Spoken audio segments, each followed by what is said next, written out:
Welcome, everyone. We're going to let people give maybe 2 minutes to let people kind of filter in, but we're excited that people have joined us for our virtual business meeting today. So again, I'm going to give about 2 minutes. Feel free to talk among yourselves or chat in the chat. Thanks.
All right.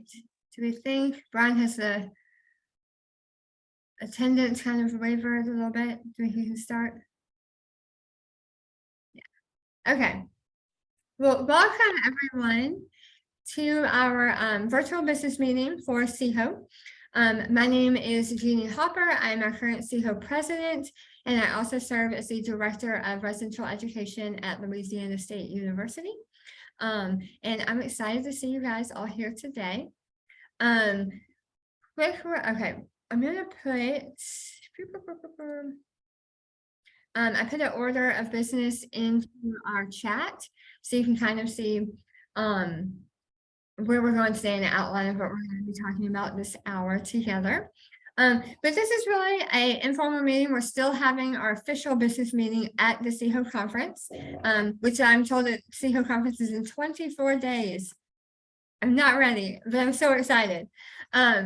So excited to see everyone in Richmond at the end of this month as we get started. So we'll have our official CEHO business meeting at that time, and we'll go through all of the amazing things happening in CEHO. Today's meeting is an opportunity for us to specifically talk about our online voting process and about the 4 constitutional amendments that we have currently up for a vote. And so all of those were sent out to our SHOs and to our membership via our newsletter. And so we wanted to do an overview today of what that voting looks like and go over the constitutional amendments and give people the opportunity to ask any questions if they have them before the voting takes place. So that's kind of the plan for today. Any questions about today's focus? Yeah, Kevin. Is the voting taking place on these at CEHO, or is the voting taking place virtually? That is a fantastic question. Yeah, so all of the voting is being done virtually. Hence why we're having this meeting right now, so that people have the opportunity to ask their questions. So voting is going to open after this meeting, and it will be open for 2 weeks. We're also recording this meeting right now, and we'll be sending out this recording to everyone so that they have any of these Q&As answered for them. So again, everybody will have voting open starting today after the meeting. It goes through February 17th.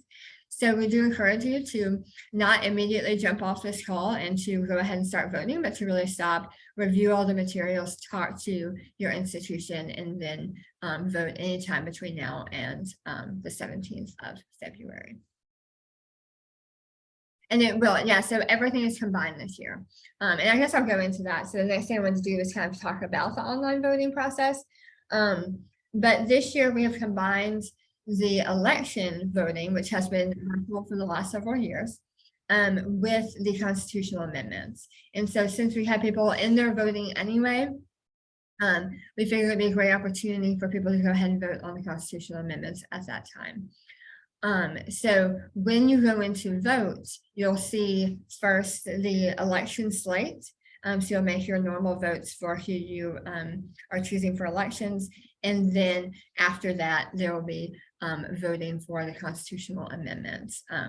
Very simple, yes, no, and abstain for each of those. So I'm going to real fast put the election page, or not the election, but the slate information in the chat. So I put a direct link in the chat for the election slate. The purpose of today's meeting is not to go through the candidates, but I wanted to make sure that you could see the candidates and know where all their information is located on our website. So that's there. But for the voting itself, this year, we are doing, again, like I said, fully online voting for all of our pieces. So that's both the election of our executive board and for our constitutional amendments, of which we have 4.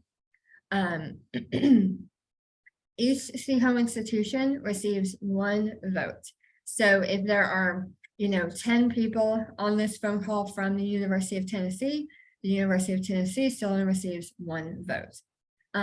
That information is pulled from CHO registration and from our list of SHOs.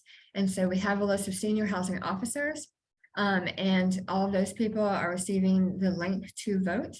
Or if we have been notified via the CHO registration website or another means that another person has been identified as the voting representative for their institution, then we have made that adjustment as well. And so that person will be receiving it.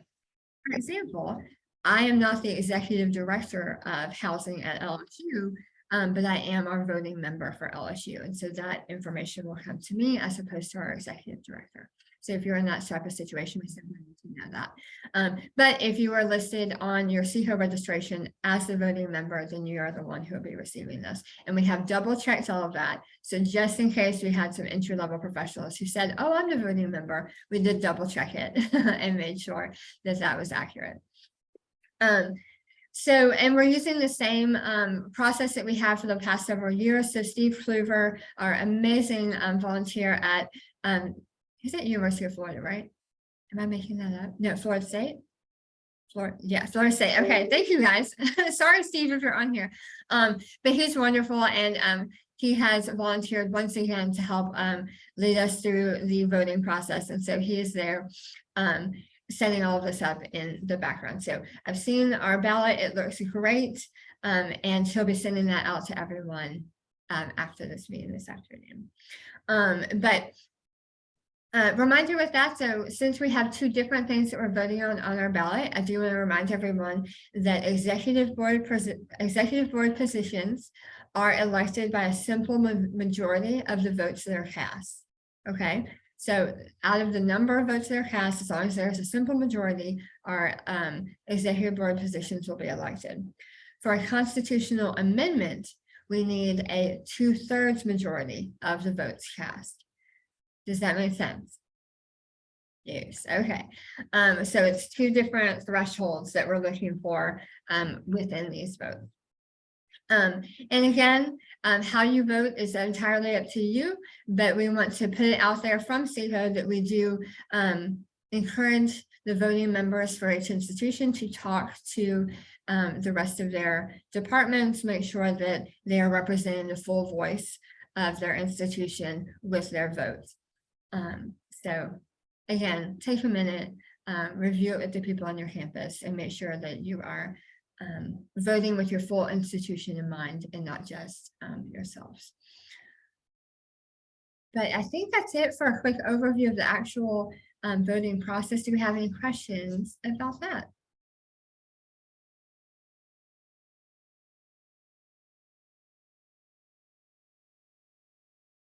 Okay, all right. So next up, we are going to outline our 4 constitutional amendments, and then we're going to have time for Q&A about each one of those amendments, okay? So each of them was laid out in our last newsletter, and I'm going to put a link in the chat. Sorry, I'm copying it right now. Putting a link in the chat for an overview of those 4 constitutional amendments. I'm going to share my screen whenever we get to it. So if you don't want to toggle back and forth, that's fine. That's fine. I'll share it in just a moment. But what we're going to do is we're going to have go over each amendment in its entirety, one at a time. So we'll start with the first one. I'll pull it up on the screen so everybody can see it. And then we'll have a member of our executive board kind of review what that amendment is, and then open it up for questions specifically about that amendment. And again, this Zoom meeting is being recorded, and we're going to be sharing it out with our membership afterwards, so everyone will be able to see the questions that were asked and the answers that were given about each amendment. Okay, are we feeling good about that? All right, so I'm going to get my screen on the right page first, and then I'm going to share my screen with you guys, and we will start going through our amendments. Okay, my head is going to be turned the wrong way now, so I apologize for that. Is it large enough for you guys to see, or do you want me to make it a little bit bigger? Anybody? Jeannie, can you zoom in more so when we're recording it, it's easier for folks who watch it later to see, please? Absolutely. Tell me when we're good. Just one more. Okay. That should be good. Yep. Thank you. Perfect. Okay, so what I've shared in this link is going to take you through each of the amendments, and so I'm going to click on them as we go through. But you can see here that in this news page on our CHO website, we have a link directly to the Constitution. So if you want to take a look at the Constitution itself, you can look at how each of these things are in their current format. And on here, we also have information about who can vote, when does voting occur, and all of that stuff. So, all right, we're going to jump into amendment number 1, which is the additional membership status. Make it bigger. How do I make this one bigger? Hold on. Middle of your screen. Yeah, there you go. Is that big enough? There we go. All right, so I'm going to turn it over to Brian Botts, who is our Director of Communications, because he is the champion of this amendment. Hey everybody, good afternoon. So real simple, I'll get into the details of this, but I just want to explain the backstory. In my role, we've been looking at the website and getting prepared to make some changes and figure out how we're going to make some updates. And in that process, one of the things that we noticed was we had people who were wanting to come to annual conferences that were not part of the CHO region. So we had to go on the back end of our website and try to find a way in order to get them access to register to come to our annual conference. In doing that, we've created a series of one-off situations from a technology perspective in order to support people outside of the region to attend, which, as we're looking at cleaning up our technology, making changes to our website, it started to create an issue. And so with that being said, I reached out to the executive board and said, hey, I could make this minor change in here with our website, but it does require us to add a membership status on our website, which and then does potentially have some constitutional change impacts. And so with that being said, the purpose of what I want to do today is I'm really proposing that we establish a non-affiliate membership status for our association. And really that would be for anyone that's not part of our region, part of the Southeastern states as we've identified through our Constitution.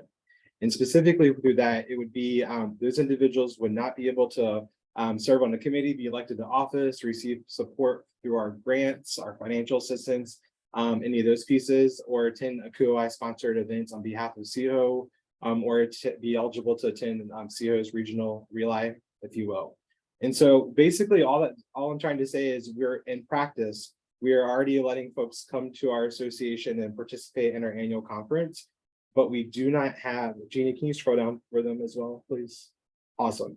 But we do not have anything set up from a technological perspective in regards to how we're making accommodations for folks when they come to our association. And so what we started doing from that is we started looking at and figuring out, okay, what are other associations doing as well? And so, as you might imagine, other regional associations across the United States and North America, some people are doing nothing, some people are doing a few things. And so we looked to our friends at Bokuho, and they actually are, they have a non-affiliate member status as well, which is where we kind of modeled this off of in regards to creating a place and space for people to engage in our association, attend our annual conference, and potentially be part of that experience, but not actually receive the benefits of being within the Southeastern Association.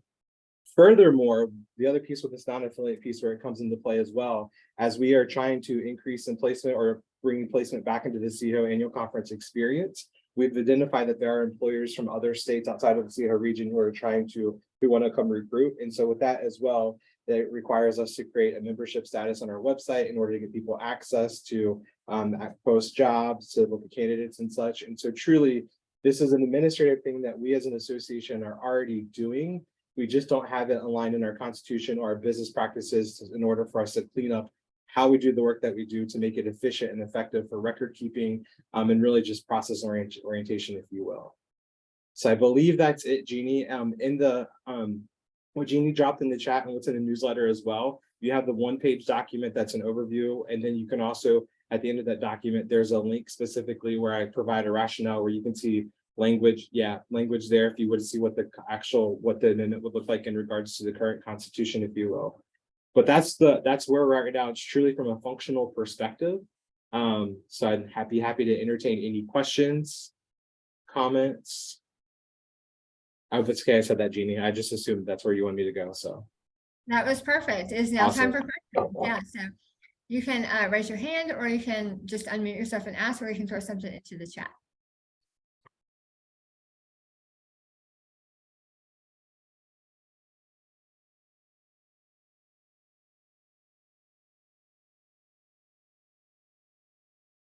Gavin.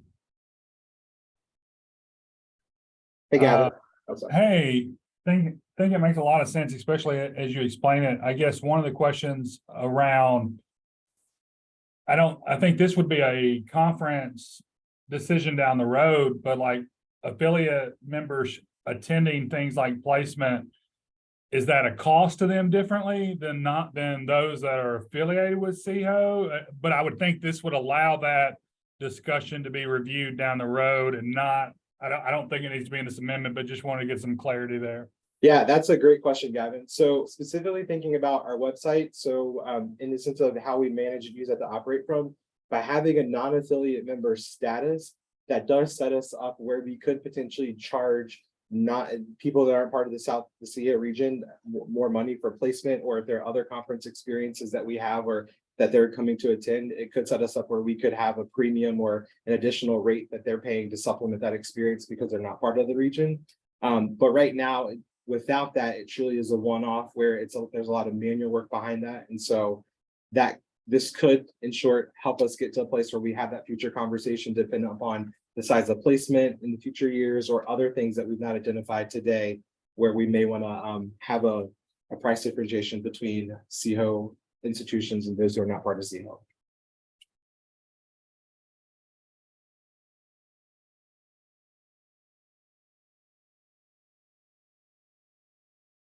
Any other questions? I'm screen sharing, so I don't know how to look at the chat necessarily. So if I know the executive board is watching that though. So other questions? This is Shannon. I don't have a question. I'll say that the explanation helped a lot. As I read this 2 or 3 times, I didn't gain really an understanding of why we needed to do it till you just verbally explained. Even though you say in there, allow CIHO to better manage technology and website, I didn't understand what that meant. And so it was like, why are we doing this? So I'm wondering if there are those who are not hearing this or not getting in on the meeting will understand as well. The true purpose is to just gain some administrative control over how we can set up accounts for them to be able to participate. Thank Yeah, that's a really great point. And one of the reasons why I'm glad we're recording this session so we can, because we're emailing this out to everyone and putting it in our, I think, Brian, we have an email going out next week, right? Yes. So this recording will be in there as well. And we can clarify if there are any things that come up in this meeting that we want to add further clarification, and we can definitely do that as well.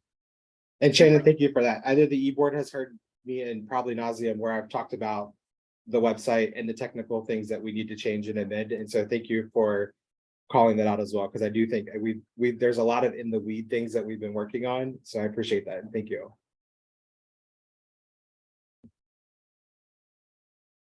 All right, any other questions?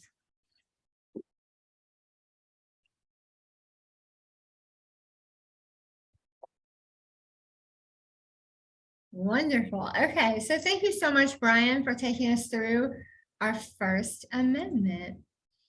Ready to move on to amendment number 2? Yay! All right.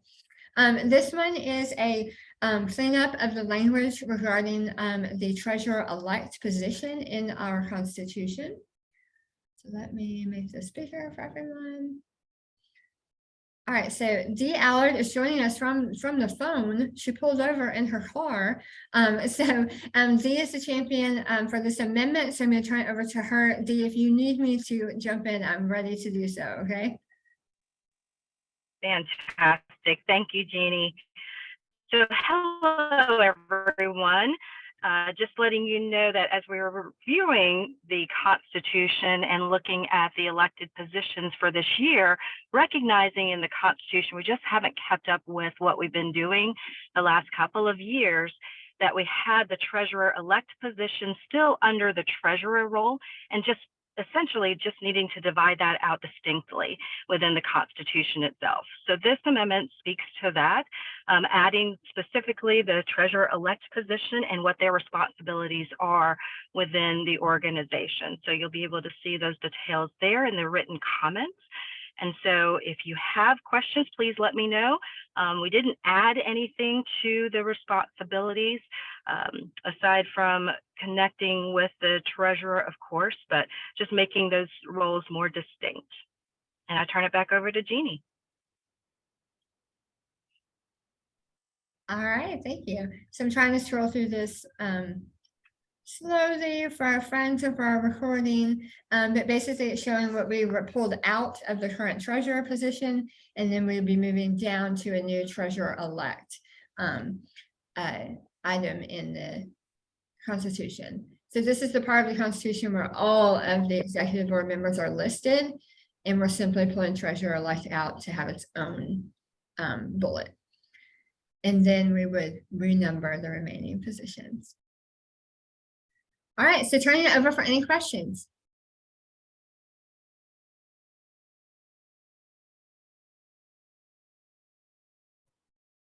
I don't like to assume things, but I'm going to ask the question. I would assume LaFerrin and anybody else. I think LaFerrin, you were the first person to serve in this role. I would assume you had some input on, making sure that this was accurate. Yes.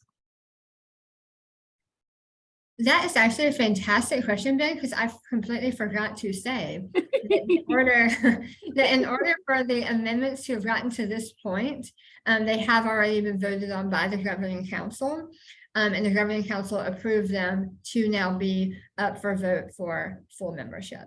But yeah, great point.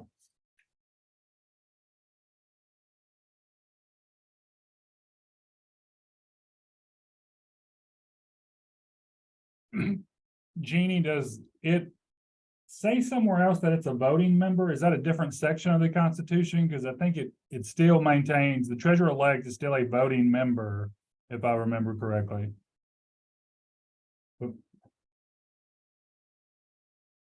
I am not sure off the top of my head. Kayla, are you on here? I can't see everybody because I'm sharing screen. I'm so sorry. Kayla, if you can, yeah, can you pull up the Constitution and look at that and see where it lists out who the governing members are of CHO? Hold on a second. Yep. I say voting members. And Jeannie, then it's on page 4 of the Constitution, where it specifically talks about who are voting members, and the treasurer-elect position is listed there. Okay.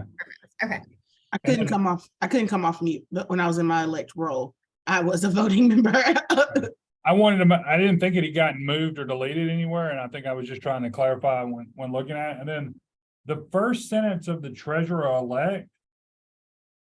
So like the end of the treasurer is elected for a 3-year term, comma, the first of which is treasurer-elect. Maybe it's the treasurer is treasurer-elect. It says the treasurer is elected for a 3-year term. Does that mean treasurer-elect, or is that just is that a redefine of the top part, I guess? yeah, it was, the purpose of that was to redefine the top part because it's yeah. Because it's really, the positions overlap at one point, and so, like, right now, we don't currently have a treasurer-elect on the executive board because we're in that in-between time where we don't, Gotcha. Okay, right. thank you so much. Those are great questions, thank you.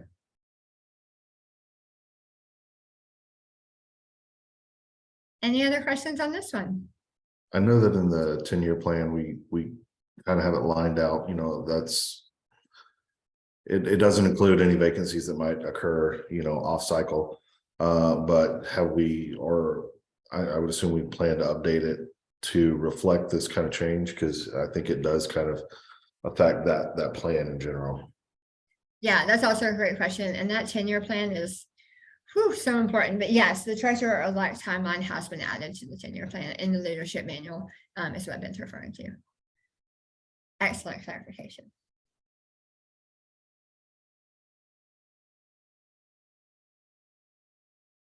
All right. Final call for amendment number 2 questions.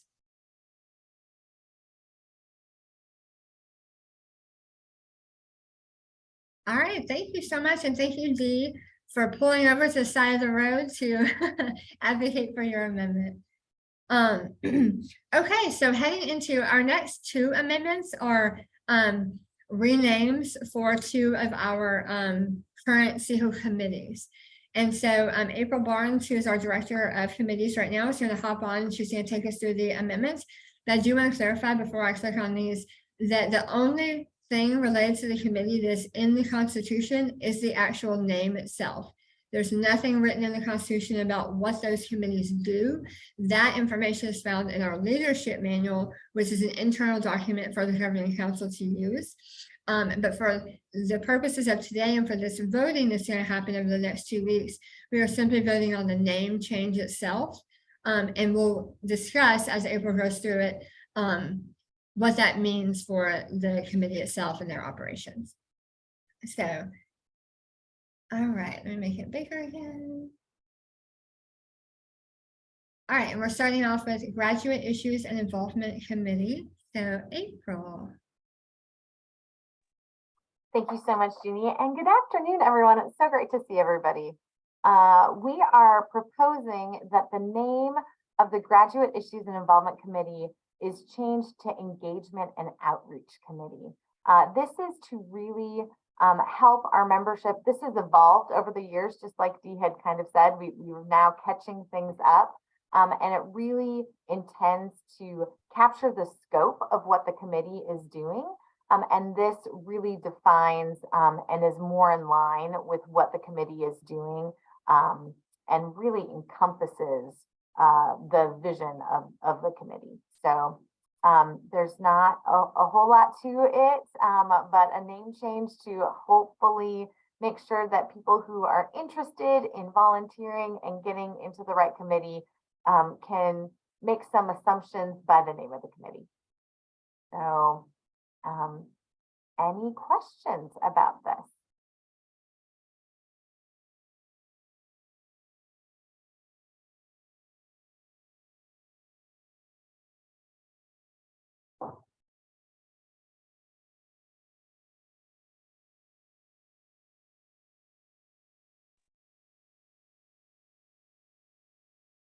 I love it. All right, I'm going to ask one more time. Any questions about the proposed name change of Graduate Issues and Involvement Committee to Engagement and Outreach?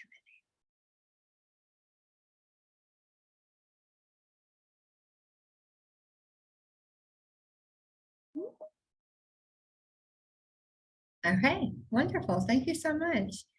All right, so April, are you ready to hit our next one? Sure am. We really are so excited about these name changes. I don't think I can contain like the enthusiasm with this and the work that they are doing and lining all of them. And so this is for the Research and Information Committee. And we are proposing that it is switched to the Assessment and Research Committee. I think that over the years, again, we really want to show the work that the committee is doing and help inform our membership of some of the things that the committee does, so to kind of gather and gain that interest. And so again, just a name change from Research and Information to Assessment and Research. Any questions about this one?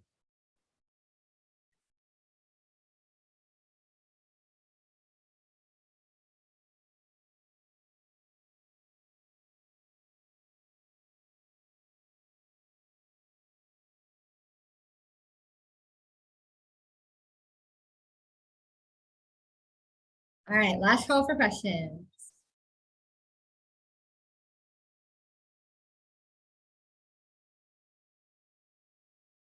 Wonderful. Well, thank you guys. I'm gonna stop sharing my screen. Hey, now I can see your faces again. I really appreciate everyone who popped on to walk us through their amendments. I really appreciate all the questions that came up to give us some great clarifications. I think that's great. And thank you really to the groups behind the scenes that have brought these amendments to us. And I heard that we had 4 potential amendments. I was like, what is going on? But it's an indication of the hard work that's happening and the true engagement that our committee members and our various members of the governing council have with CEHO this year, which has been really inspiring to see. So I love that they're so engaged and they're wanting to really make sure that CEHO is representing us the best that we can. So I'm going to reiterate once again that our voting window is February 3rd, so today, this afternoon, through February 17th. Steve is going to be sending the link to vote to all of our voting members. Again, those voting members were identified through CEHO registration or through our SHO listserv. And yeah, I think that might be it. So any final updates? I know we have she's probably going to get mad at me for doing this, but we have our current host committee chair, our conference coordinator on our call. So I know everyone's really excited about Richmond. So Megan, do you want to give us any updates as we are only a handful of days away at this point? As I shared, we are 24 days away from folks joining us in Richmond to kick off placement as well as CEHO U. So we're just really excited to have everyone join us. If there are any questions, don't hesitate to reach out. We have a ton of people monitoring the CEHO 23 email, as well as there will be an additional conference newsletter going out next week with more details, and guidebook will be going live next week as well. So get excited. You'll be able to check out the schedule and programs. And once again, just really excited to see y'all in Richmond in a few weeks. Thank you so much, Megan. Thank you to all the work of our host team that they've been doing for the last almost 2 years at this point, preparing for this conference. All right, well, if we don't have any other questions, I'm going to open it up to the rest of our executive board since we finished up a little bit earlier than anticipated if we have any updates that anyone wants to share. But again, we have our official business meeting will be happening as usual at the annual conference, and we'll go over all of our various CEHO updates. But anyone want to give anything now? Jeannie, I'll jump in. Hey, y'all, Stephanie Carter, President-elect. I do want to make a quick plug. I sent out some additional information and emails to people about CEHO Service Awards. I will happily take more names. I want your state reps to actually be able to announce some people at their state meetings. And there's an opportunity that is as easy as just sending me a name from someone from your institution who has done some great service for your office and the students there. So if you have not done so, if you are wondering if someone has sent something on your behalf, please send me an email, cartersk@wfu.edu, or to the president-elect's email for CEHO. I will answer both of those to find out if we have someone who's representing your institution. But this is very easy. I just literally need a name. That's all the thought you need to put into it. So send those to me so I can get those certificates printed up. Thanks, y'all. Stephanie, will you drop that email address into the chat for I anyone? sure will. Yeah. All right, any other announcements or things that people wanted to share?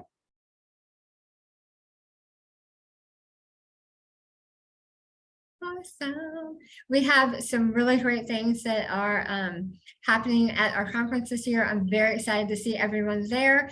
I believe we have over 650 registered already, and which is a phenomenal number. CEHO continues to be the largest and most vibrant of the regional organizations. And so cannot wait to have our annual family reunion when we get together in a few short weeks. So thank you. Jeannie, I'll say one more thing. Sorry, y'all. Yeah. Another quick plug for Reho. So the applications will be, information will be sent out soon for your staff members who might be in there 1 to 3 years who want to apply for Relight. I was texting Liz earlier. That information will go up soon, so be on the lookout. As you know, this will be our last year at the University of Miami. Still never made it down there. Still holding on to that. Anthony and I deserve a trip. He's on this call. I know he agrees. So we are also in the process of picking a new site for the next 3 years. So that process will be announced at the annual conference. Exactly, he agrees. So we are super excited about that. And everybody should have gotten the information about the who our co-chairs are and who our faculty members are. Some of them are on this call right now. So super excited for that group that will be spending this last cycle in Miami, in sunny Miami, Florida, and then where they will go next. Perfect. All right, so remember to encourage your new professionals to apply for Relight, and we will see you all in Richmond in 24 days. All right, thank you so much, everyone. I appreciate you.